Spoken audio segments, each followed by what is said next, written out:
aka, kunlar isib qoldi, bilaman.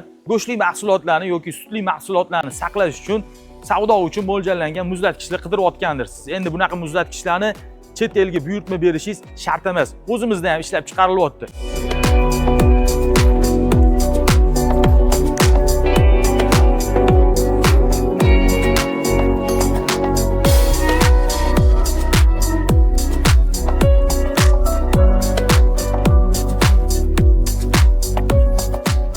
Biz sizga endi turli xil muzlatgichlarning taklifini bera olamiz. Birinchi ko'rinishdagi muzlatgichimiz bu oldi ochuv muzlatgichimiz. Plyusovoy muzlatgich hisoblanadi. Bunaqa muzlatgichlarni siz sutli mahsulotlarni va mevali mahsulotlarni saqlashda ishlatishingiz mumkin bo'ladi. Undan tashqari oldi oynali muzlatgichlarni ham taklif qila olamiz. Bunaqa muzlatgichlarimiz ikki xil turda ishlab chiqariladi.